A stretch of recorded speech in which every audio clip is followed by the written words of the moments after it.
Bien, es lunes 30 de mayo de 2022. Este es el podcast electoral del Líbero para ustedes, para nuestra audiencia que nos sigue todos los días lunes en este programa, junto a Pepe Out y Darío Paya. Tenemos varios temas que tratar en el día de hoy. De hecho, yo no aguanto la tentación de partir una frase que sea una pasada muy cortita por las elecciones de ayer en Colombia, que han sido muy comentadas. Ahí está el candidato de la izquierda, Petro, y el candidato que algunos lo hacen llamar Hernández, ¿no? Que dicen que es como el Trump colombiano.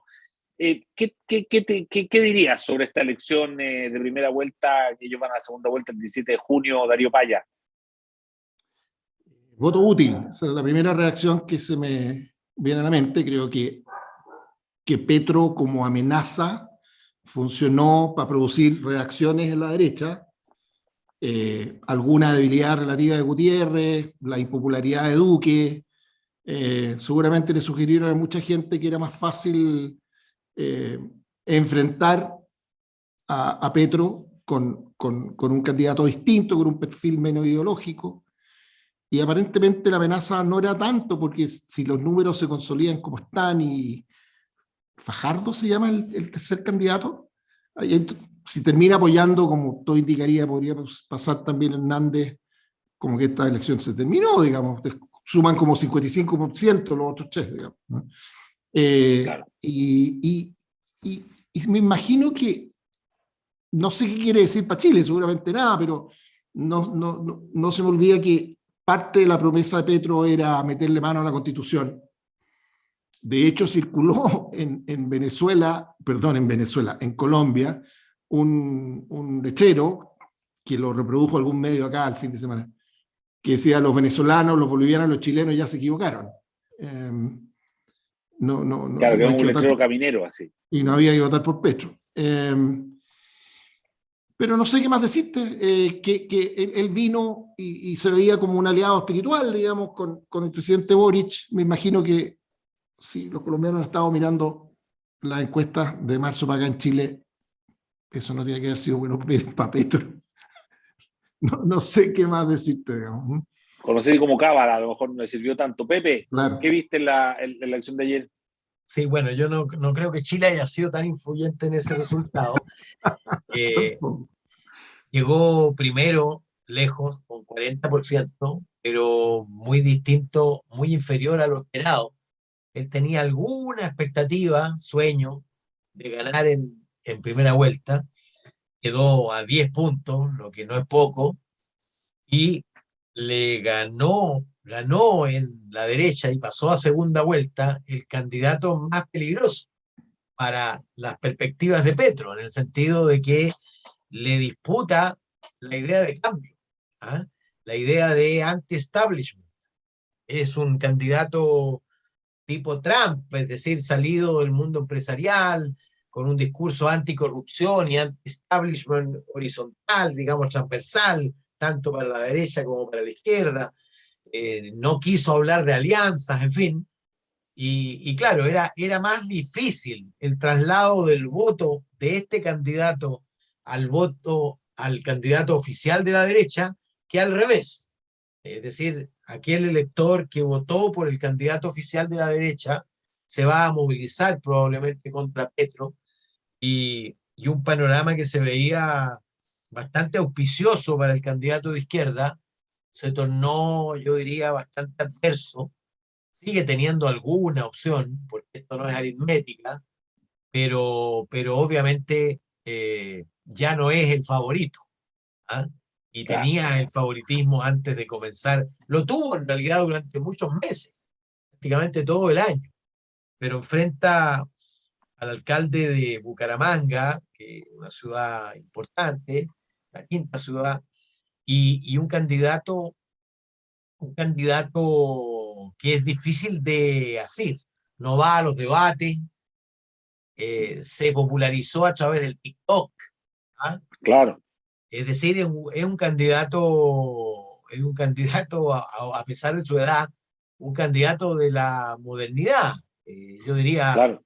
más bien instalado en el ámbito de lo que hoy día se define como populismo, y por supuesto tiene opción de ganar. No sé cuánto tiempo transcurre entre la primera y la segunda vuelta, Darío. El ¿Tienes idea? 19 de junio. 19 de junio. Y Son 3 semanas. estratégicamente con dos cuestiones muy bien logradas. Típico que un candidato que irrumpe, en este caso en la derecha, suele tener un mensaje muy derechista para ganar en la primera vuelta. No, el mensaje de Petro, perdón, de Hernández, como que estuvo siempre pensado para disputar la segunda vuelta. Y segundo, que el tema de la edad que se lo podrían haber usado, creo que justamente en el uso de las redes, al que apunta Pepe, con mucha imagen de él haciendo ejercicio, qué sé yo, como que se inoculó, ¿ah?, contra el intento de poner el tema de la edad en juego, en su contra. Así que como la Claro, tiene bien como armada, decía ¿no? Reagan, tengo más Yo remataría, experiencia, claro, no te voy a dar ventaja. exacto, yo remataría un candidato de la política versus un candidato de la sociedad. Y en estos tiempos es bastante, hubiera que apostar, uno tendería a apostar más a la sociedad que a la política. Fíjate que Petro es tercera vez que es candidato presidencial. En la anterior pasó a segunda vuelta y sacó más o menos la misma votación que sacó ahora en primera vuelta. Vamos a ver Claro. qué pasa en Podría semanas más. ser que tenga techo. Déjame quedarme contigo, Pepe. 57% de desaprobación marcó el presidente Boric en la encuesta Cadem. ¿Qué te dice eso? Sigue cayendo, ¿no?, el presidente en su aprobación.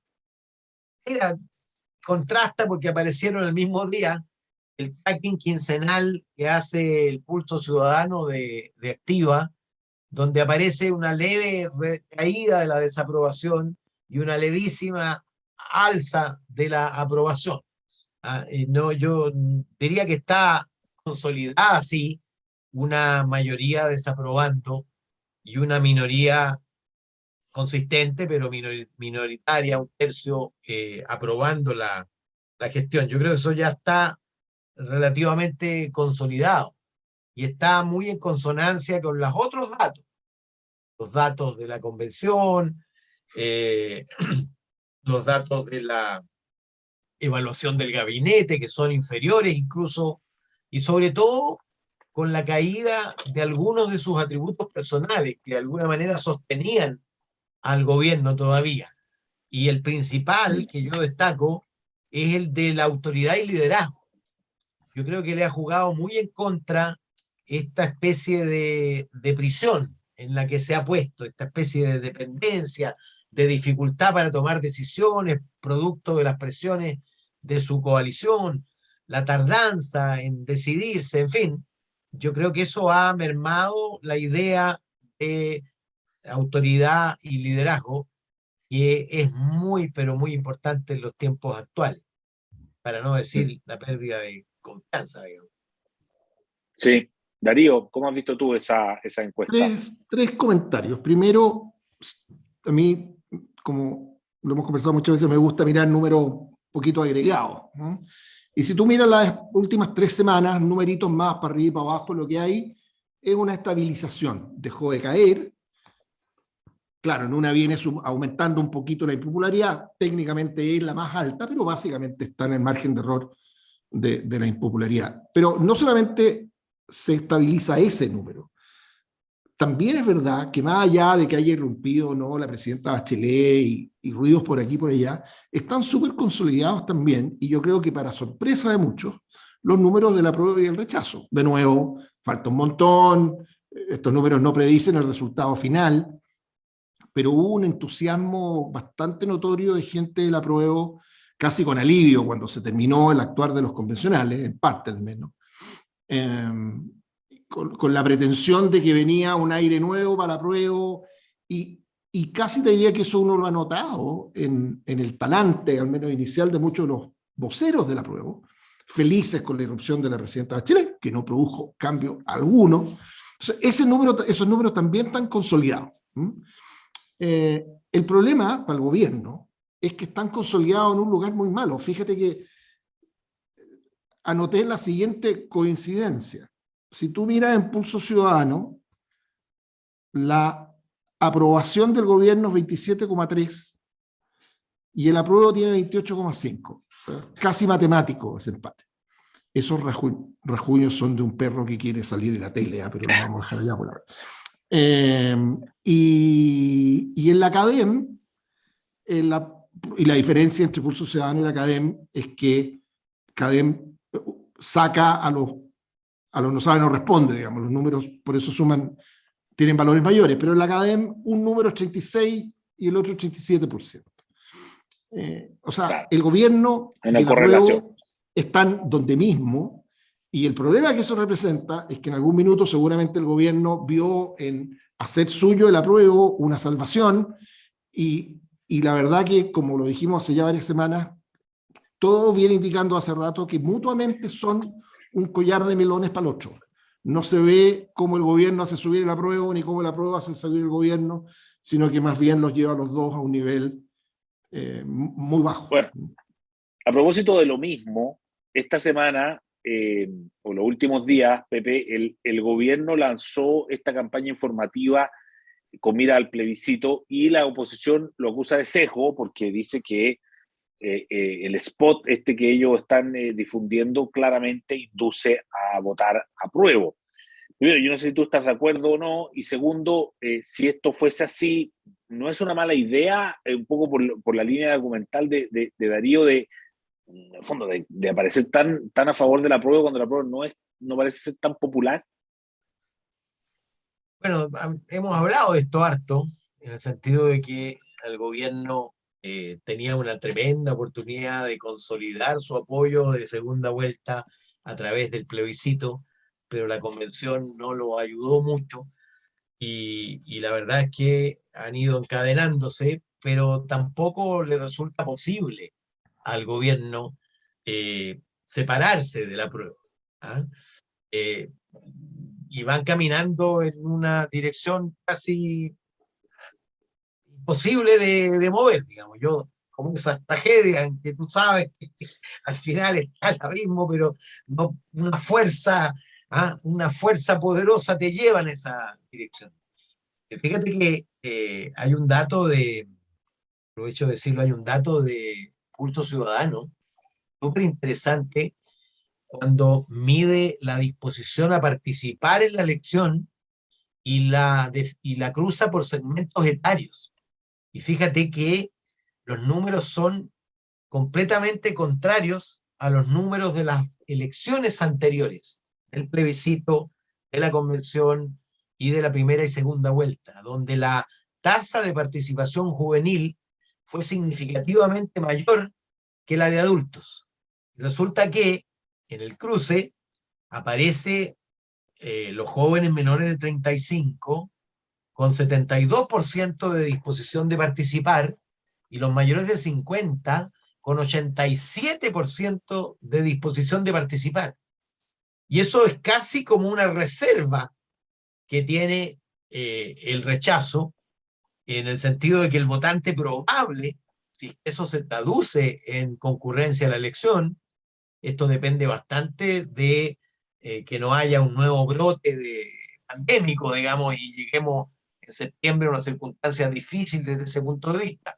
Pero todo indica que esa sobrerepresentación del grupo joven va a desaparecer, que a lo menos se van a equilibrar las participaciones, las tasas de participación de los distintos segmentos. Y eso le resta, diría yo, esperanza de triunfo al apruebo, que es mucho más fuerte entre los jóvenes que en los adultos mayores, casi la fotografía inversa. Darío. Sobre la campaña del gobierno. Sí. Mira, es evidente que quiere inducir, no lo hace de manera grosera, porque sería leve y claramente una infracción, pero lo hace. Dice, mira, todas estas son malas porque tienen este efecto y esta es buena porque es así. Es evidente que induce, es evidente que tiene un sesgo, es evidente. Ahora, dicho eso, a mí me parece que es bastante torpe, porque elige como el eje en el cual fundar por qué esta es buena, en algo que desde la mamá del presidente, pasando por Pepe, que acaba de decir que la convención ha sido un dolor de cabeza para el gobierno, hasta alguien como yo, estamos todos de acuerdo que parte fundamentalísima del problema que tienen es la convención, quiénes y cómo han escrito esto. Entonces, decir que esto ha sido redactado por más gente es un dato técnicamente cierto, es lo que han podido decir para tratar de influir. En rigor, creo que el reclamo de la oposición es completamente apropiado. Ahora, tampoco creo que salvo en cuanto ese reclamo de alguna manera se resume en decir trampa respecto de un proceso que ha distado mucho de tener las características, fundamentalmente la capacidad de producir unidad, que era tan importante para mucha gente. Bueno, salvo digo que en cuanto implica decir trampa, tampoco creo que el requerimiento produzca, el reclamo produzca efectos políticos muy profundos. Más bien creo que no es la línea de decir que porque la escribieron, los que la escribieron es mejor, es probablemente el más débil de todos los argumentos. Último tema. Pepe, el 1 de junio, 2 días más, el presidente Boric va a dar su primer mensaje a la nación como presidente de la República.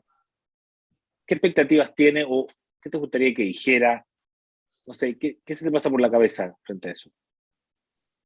Lo primero que se me pasa por la cabeza es que los medios y nosotros le otorgamos infinitamente más importancia que la que tiene, como si fuera un discurso en cadena nacional que hoy día no tienen la audiencia que tenían antes, capaz de cambiar el curso de las cosas. Ahora, ¿qué espero yo? Yo espero un acercamiento de las prioridades presidenciales y gubernamentales a las prioridades de la gente. Es decir, espero que la Araucanía, la delincuencia, la inmigración, la salud, estén en la conversación y no solo las prioridades de apruebo dignidad, que están muy lejos de ser las prioridades de la gente. Yo creo que ese es el principal problema hoy día del gobierno, el desajuste entre las prioridades de su coalición y las prioridades de la ciudadanía. Y el único capaz de acercar eso y de romper esa disociación es el presidente, y yo espero que lo haga el miércoles 1 de junio, porque felizmente logramos disociar el 21 de mayo de la cuenta pública, porque tú sabes que era un problema eterno, Darío sabe, porque a las 12:03 tenía que estar el presidente ahí, porque a esa hora exacta, no sé si es cuando saltó, o gritó, o murió. O cuando se hundió, claro. Exactamente. Se hundió claro, exactamente. La Esmeralda. De acuerdo, tenía en todo Darío, caso, tenía el gran mérito de eso, que obligaba a que los discursos fueran breves, y eso siempre se agradece. Yo creo no sabemos que... si va a ser breve o largo Sí. Claro, yo creo que el problema que tiene el gobierno es muy de fondo, es muy estructural, porque lo que los separa del sentido común de la gente son convicciones muy profundas en temas en los que hay mucha palabra dicha y mucha acción, muy consistente durante muchos años, ¿no? No es una discrepancia coyuntural de ahora en un par de cositas, ¿eh? La agenda, la línea en la que el presidente ha caminado, y su coalición, ha caminado desde que le conocemos prácticamente, es una línea que se aparta de lo que el sentido común intuye que hay que hacer en los mismos temas que mencionó Pedro. Entonces, el drama es que esto no se soluciona con un gran discurso. La gente ya en estos temas lo escuchó todo, o sea, salvo que creamos que con un párrafo va a convencer a los inmigrantes que están entrando ilegalmente y que la frontera se den vuelta y vuelvan a sus países, y con otro párrafo convenza a las bandas criminales del sur que se desarmen, como nada de eso va a pasar. Es refregado, por tanto, al final, yo creo que hay dos cosas que el gobierno deberá aspirar. Cualquiera. Uno, a marcar un poquitito más de rumbo en algunos temas que sean importantes para ellos, y segundo, instalar algún tema que marque agenda durante una semana, si es que tienen suerte, digamos, si es que no hay un terremoto, no, en fin, pasa alguna cosa grave, y dejar instalado algo y controlar un poco la conversación pública durante un rato. Mucho más difícil. Yo creo, Eduardo, que más importante que el primero Sí. fue la decisión que tomaron hoy día. Cuando la gran mayoría de la gente estima que debiera más bien ampliar el estado de excepción con los instrumentos de que dispone, por lo demás, que le otorgan la Constitución y las leyes, decide mantenerlo acotado a las carreteras centrales, luego de el atentado, que a mí me parece es un punto de inflexión en la percepción de la gravedad del conflicto y de su relación con la causa mapuche. Es decir, yo creo que ese es el momento en que la ciudadanía disocia las dos cosas, y por eso que la aprobación al estado de excepción de Boric es más de 20 puntos mayor que la aprobación al estado de excepción de Piñera, pero al estado de excepción, no a su carácter acotado. Es decir, más bien la demanda es por aplicar el estado de excepción en todas sus disposiciones. O sea, un error, dices tú. Un error no hacerlo completo. Es un error además porque prolonga la agonía. Porque ¿qué va a pasar en 15 días más cuando tenga que ir al Congreso? Para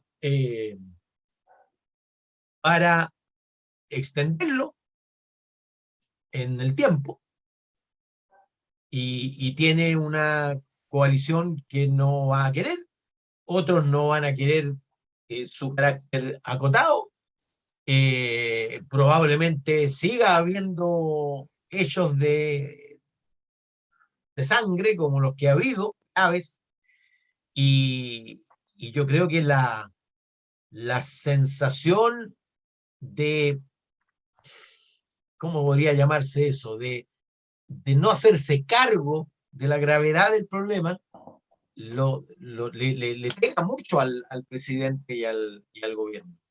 Oye, y con un punto, porque tengo la impresión que en esto nos estamos haciendo trampa en el solitario todos juntos. Déjame decirlo así, o lo que se ha hecho es inconstitucional, o en el fondo no existe el estado de excepción acotado. La Constitución es clara, se declara el estado para una zona geográfica, no es para una carretera, para una antena, no es para puntos geográficos. De hecho, hoy día, constitucionalmente lo que existe es un estado de excepción extendido, no acotado. De manera que cuando se dejan de tomar medidas, no es porque el gobierno no pueda, es porque no quiere, y es plenamente responsable políticamente de todo lo que pase. Eso es un punto que a mí me ha extrañado que no se haya hecho con más claridad y fuerza desde la oposición. De acuerdo. Pepe Audi y Darío Paya, muchas gracias. Alcanzamos a tocar 5 temas. Así es que les agradezco y los felicito porque fuimos muy eficientes en esta edición de hoy. Que tengan una muy buena semana. Hasta la próxima. Chao, chao. Haz que estos contenidos lleguen más lejos haciéndote miembro de la Red Libero. Te invito a suscribirte aquí a nuestro canal de YouTube. Vas a estar al día con nuestros mejores contenidos y no los vas a encontrar en ninguna otra parte.